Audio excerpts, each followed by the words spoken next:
John 17, verse 6 to 19. I have revealed you to those whom you gave me out of the world. They were yours. You gave them to me, and they have obeyed your word. Now they know that everything you have given me comes from you. For I gave them the words that you gave me, and they accepted them. They know with certainty that I came from you, and they believe that you sent me. I pray for them.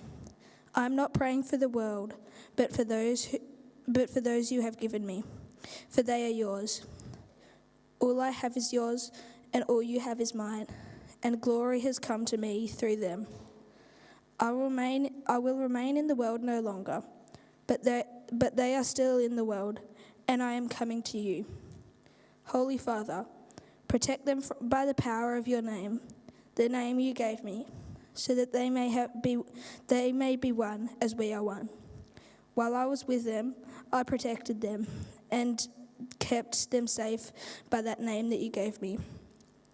None has been lost except the one doomed to destruction, so that Scripture would be fulfilled. I am coming to you now, but I say these things while I am still in the world, so that they may have full measure of my joy within them. I have given your word, and the world has hated them, for they are not of the world any more than I am of the world. My prayer is not that you take them out of the world, but that you protect them from the evil one. They are not of the world, even as I am not of it. Sanctify them by the truth. Your word is the truth. As you sent me into the world, I have sent them into the world. For them I sanctify myself, that they may be truly sanctified.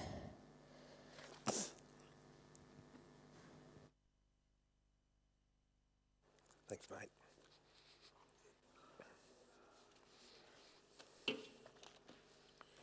Well, good morning, everyone. It's great to be here again today and great to look at this passage together. And I'll just put this down here. Now, I want to start by talking about the word disciple. The word disciple is kind of this Christian phrase or term that, you know, if you've come to church before or you've been around churches, you've probably heard the term disciple. But it's not really a word that you hear much in everyday language, is it? And my guess is that if you are actually a Christian here today, you probably don't really use that word to describe yourself very often. You know, you might say to someone, yeah, I'm a Christian, but you don't not necessarily say, I'm a disciple of Jesus. It's not in our vocab so much. However, in the New Testament, the word disciple actually gets used by the followers of Jesus to refer themselves. The word disciple gets mentioned over 200 times, whereas the word Christian only appears 3 times. Now, a lot of the references to disciple are those original 12 blokes that Jesus took under his wing. You know, Peter, James and John, they were known as his disciples, the disciples. But the term goes on to talk about this greater group of people. Especially because those first disciples were told to go and make more disciples, which they did. Now, why have I started with this riveting analysis of the word disciple? Well, it's because today, in this part of the Bible that we're looking at, Jesus prays for his disciples. And so we need to think about, well, who are disciples? Now, the word disciple is not actually in the text, but it's in the heading that most translations give. And based on his prayer, you can tell that this is who he is praying for. Now, if you weren't here last week, we started this kind of 3-part series on Jesus' prayer. Last week, he prayed for himself, that he would glorify the Father. And this week then, from verses 6 to 19, he prays for his disciples. Now, that's primarily the 12 blokes who are in the room listening to this prayer. But it would be a mistake to think that it only applies to them. What Jesus prays for also has a lot to say to you today if you believe in Jesus. Or it even has stuff to say to you today if you're not someone who believes in Jesus, but you're sort of here just investigating what this Christianity stuff's all about. Today we're going to look at this prayer and we're going to answer 3 questions. Who are Jesus' disciples? Who actually are they? What is it like being a disciple of Jesus? And then what does Jesus pray for these disciples? You know, what's his concern for them? Now, I also need to pre-warn you that at the end of those 3 questions, I'm going to ask you to chat to a person near you about what stood out to you. You know, what does, this stuff about disciples mean for you? What's it got you thinking about? So, know that's coming. Listen with that in mind and don't just duck out near the end. That's coming. And so let's get into it. What's this disciple word? What does it mean? What's the first question? Who are Jesus' disciples? Let's reread verses 6 to 8 to try and get our head around this. So Jesus is talking and he's praying for this subset of people. He says, I've revealed you to those who you gave me out of the world. They were yours, you gave them to me, and they have obeyed your word. Now they know that everything you have given me comes from you. For I gave them the words you gave me, they accepted them. They knew with certainty that I came from you, and they believed that you sent me. And so, what marks out these people? Who are these disciples? Well, they're first of all people who have been chosen by God and given to Jesus. They belong to God, but they're given to Jesus, and Jesus reveals to them who he is. And Jesus is highlighting a really kind of core part of the Bible's teaching around that God chooses who he will save. This idea of election or predestination, a bunch of other Christian sort of words that need unpacking. But it's not the only time that Jesus has mentioned this in John's Gospel. John 6:37, he says, all those the Father gives me will come to me. John 15:16 says, you did not choose me, I chose you to go and bear fruit. You know, disciples are people that God has chosen. And it's not because there's some sort of specialness to them, anything special in them. And these first disciples actually clearly show that. They were nothing, they were just common, ordinary blokes actually, until God chose them. Once he did choose them though, they started doing the second thing that marks out a disciple of Jesus. They started obeying God's words. The order is important actually. The choosing leads to revelation, which leads to obedience. It's kind of hard to obey God's word if he hasn't revealed it to you.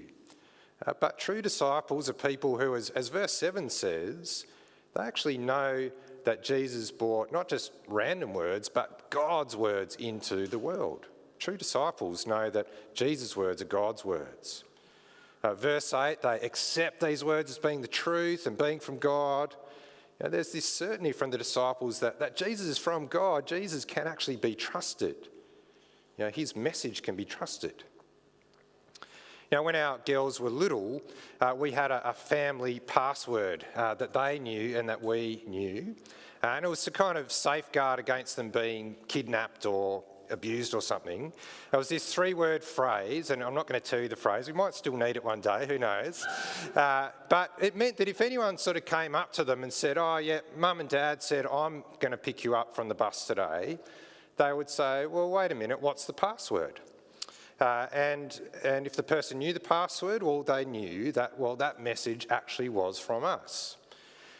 Likewise, people who are Jesus' disciples know that the message he brings is from God. Not because he's got the family password, but because he's got the family likeness. He has everything about God written all over his character. His words, his actions. He fulfilled all these promises that God had made centuries before about what his son would be like. He fits the bill. He's got the family likeness.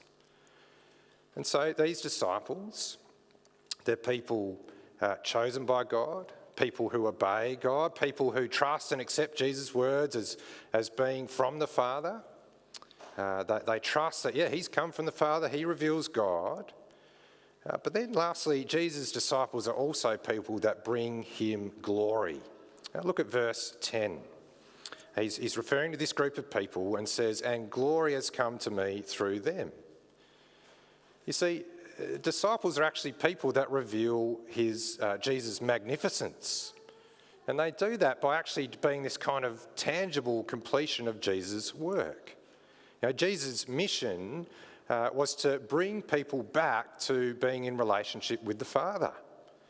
To bring them from darkness into light, from rebellion to relationship and renewal. And so disciples are people that kind of show that off. They're the display cabinet, so to speak. They show that transformation. They show what it looks like when Jesus' sacrifice comes and affects someone's life and brings life to people. Now, we certainly see that with the original disciples. They go, quite frankly, from being a bunch of muppets, really, people who panic and forsake their master and deny him, to men who actually boldly proclaim the gospel no matter what the cost. People who sow the seeds that would actually birth the worldwide church.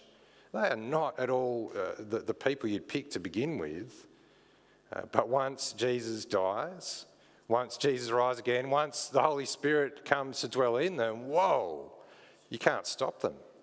They took on the mission Jesus gave them to go and make disciples. They passed on the message. And then from that, more disciples, more disciples, more disciples until here today. And so who are Jesus' disciples? Well, it's the original people that are standing there in the room while he prays this prayer. But it's also anyone today who is a follower of Jesus. It's people like you and like me who believe that Jesus was from God, that Jesus' message is true. It's people that trust his message of salvation through faith in him. Now, it was interesting this week. I actually got to meet up with two different people who were both exploring Christianity. They said, can I have a coffee with you? I've got a bunch of questions to ask about Christianity. And one of them met up with me and he said, look, I think I've actually already become a born-again Christian. And I said, well, that's great. That's excellent. And I asked him the question, okay, well, who is Jesus to you? Who is Jesus then? It's not a quiz, but I'm just interested. Who is Jesus to you? And in his answer, he sort of went on to say, he's a great moral guide. He's a good teacher. If I follow him, I'll become a better person. But he didn't actually talk about that Jesus came to save people, and him specifically, from their sin. He didn't quite actually get, and I explained to him, I tried to do it gently and say, well, actually, the main point of Jesus is to die for you. And his face was gold. He's like, oh, wow, I've never heard that before. So let's be praying for him that he would come to faith. Because disciples are people who are transformed by the cross and the empty tomb, what Jesus did there. Disciples are people who, their lives are actually just transformed by that, aren't they? Now, what we want to ask next, though, is, well, what's it actually like for Jesus' disciples? As I said, you might be someone here who's actually looking into Christianity, and so you're thinking, okay, well, if I become a follower of Jesus, what's that actually going to be like? Well, the reality is that you can expect it to be tough. Why? Well, for starters, you're going to be left behind. In verse 11, Jesus says, I'll remain in the world no longer, but they are still in the world, and I'm coming to you. You'd think, okay, I'm a disciple of Jesus, I'm a follower of Jesus, I will just follow him to wherever he goes.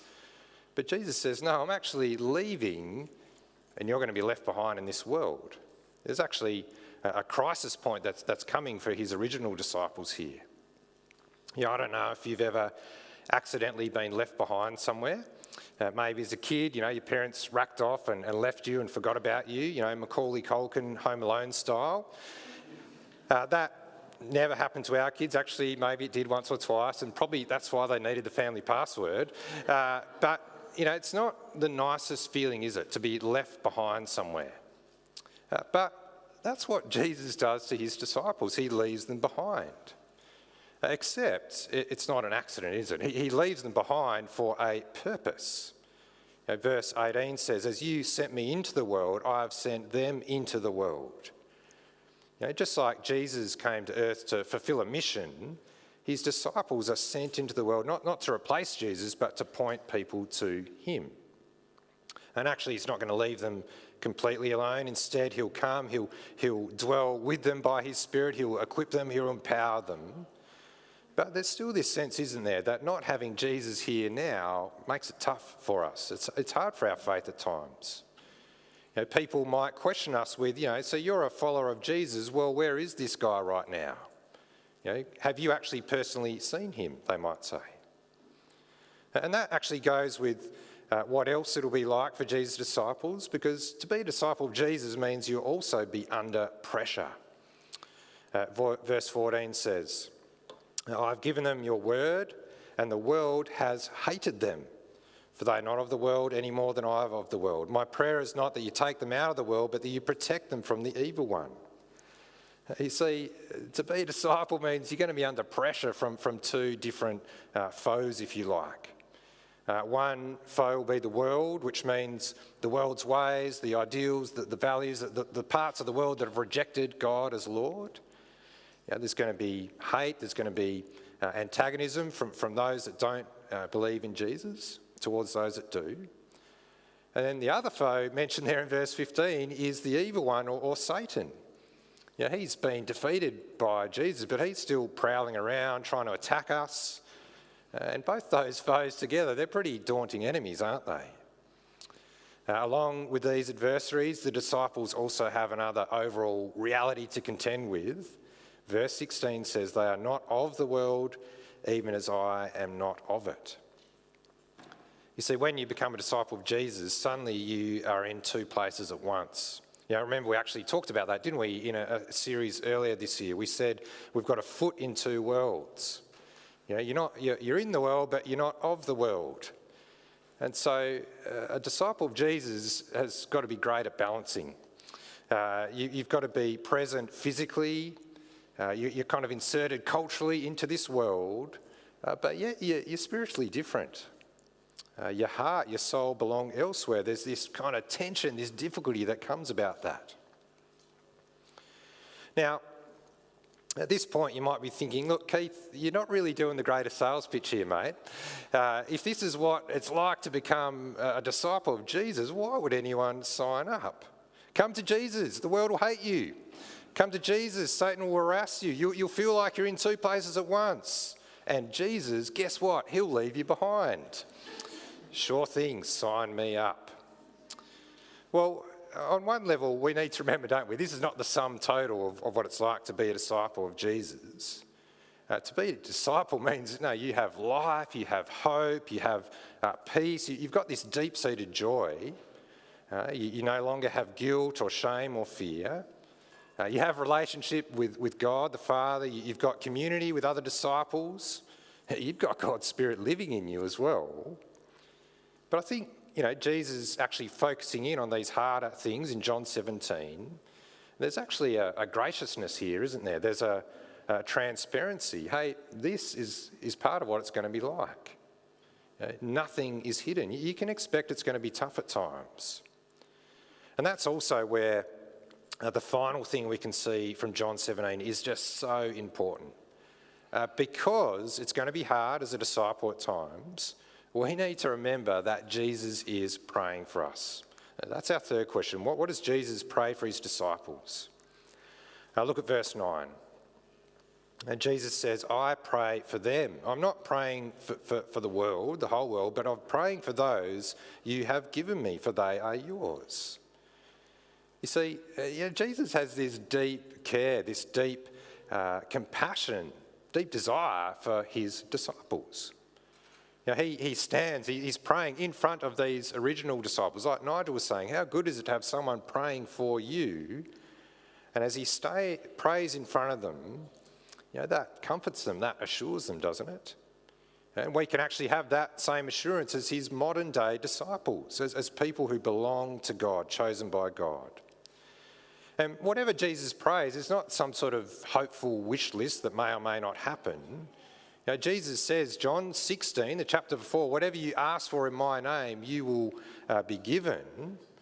And so we can be confident, can't we? Whatever Jesus is asking for will happen as well. God will give that to Jesus. And look what he prays for. Now, what does Jesus pray for these disciples? Well, verse 11, he prays for protection. Holy Father, protect them by the power of your name, the name you gave me, so that they may be one as we are one. While I was with them, I protected them and kept them safe by the name you gave me.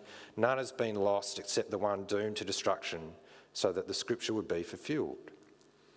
Now, because of Jesus' prayer, disciples of him can be confident that they will be protected. Despite opposition from the world, opposition from Satan, they are secure by the power of God's name. Now, the power of God's name, that's not some sort of magical association or something. No, it just brings to mind the infinite power of God, what God's name represents. You know, if we were back in medieval England or somewhere like that, if a messenger came to the door and demanded that the door be opened in the name of the king, well, it didn't mean that the name, the letters, the syllables had power. No, the name of the king represents the power of the king itself, yeah? Likewise, as followers of Jesus, we are protected by the power of his name. You know, their protection is from those outside forces, but it's actually also kind of from each other as well. Jesus' prayer is that we'd be united. He says that that they may be one as we are one. You know, all of his disciples are kept in Jesus' firm grip. They're kept safe in his care. You know, the only person who wasn't kept safe was Judas.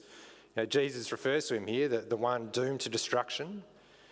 But him falling away, him betraying Jesus, that's not a sign that as a disciple you're in danger of slipping.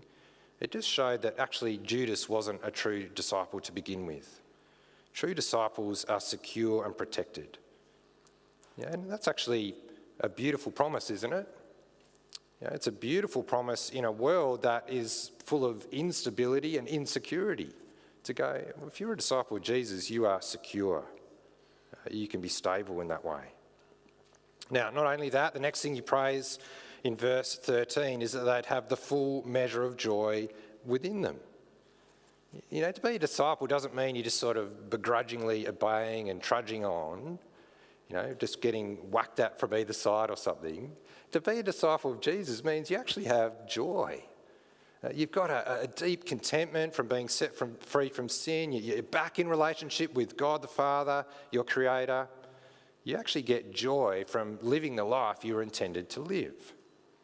You can have that joy despite facing opposition. You can have that joy despite feeling that tension of being in two worlds at once. You can have that joy despite perhaps even longing to be with Jesus right now. You know, you certainly see that in those first disciples. You know, they were people who sang songs of praise despite the persecution they faced. They were locked up in prison, but they were full of joy. And I also see it now actually here with people at bay.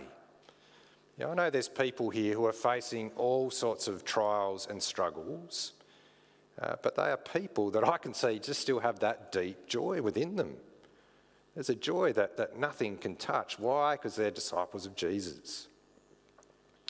And so, Jesus' prayer is that you'd be protected, you'll have joy, and you think, okay, that sounds pretty good to me. That'll do, Jesus. I'm pretty happy with that. I'll just sit back and relax and wait for heaven now. But Jesus wants a little bit more than that. He wants us to actually grow while we wait. You know, his final prayer is that we'd be sanctified. Look at verse 17.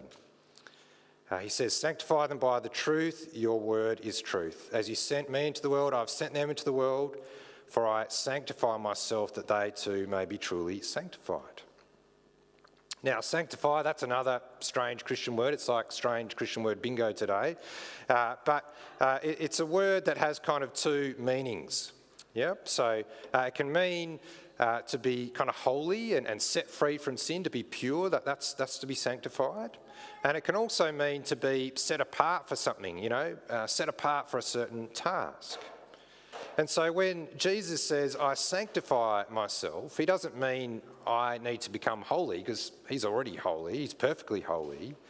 He means he's setting apart himself for this task of redeeming us and saving us.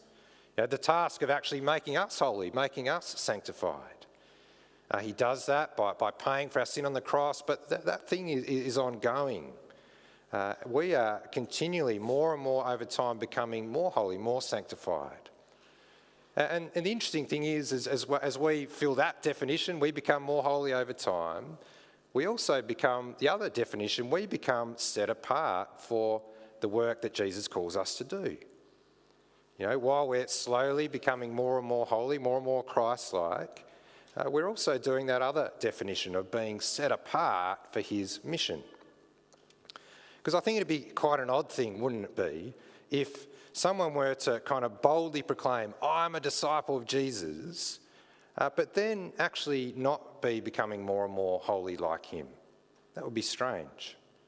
It would also be odd for someone to say, I'm a disciple of Jesus, but not actually be on his mission at all. Not be about the same stuff he was about, not set apart for that work. It would also be odd, by the way, if you're kind of one thing but not the other. You know, you're holy, but you're not on mission. Or you're on mission, but you're actually not holy. And so Jesus prays that we'd be both. You know, can you see what he wants for his disciples? He wants you to know you are protected. He wants you to know and have deep joy. And he wants you not just to be standing still, he wants you to be growing. He wants you to be set apart for his mission. And so we've got to the end of Jesus' prayer for his disciples. You know, we've thought about the question, well, who are Jesus' disciples? What's it going to be like being a disciple of Jesus? And now, what does Jesus pray for his disciples? And as I said earlier, I actually just want you to now spend a couple of moments chatting to each other about what stood out to you in all of this. You know, this idea of being a disciple of Jesus. You might need to move around next to someone to form a pair. Some questions that might help you. What has maybe surprised you? What has challenged you or moved you? Is there something you're like, I need to take this away today? You know, was there something you need to be reminded of or you know, encouraged by? Is there something you need to process a bit more? So I'm going to give you a few minutes, share with each other, and then I'll come back up and pray. Let's have a little chat together.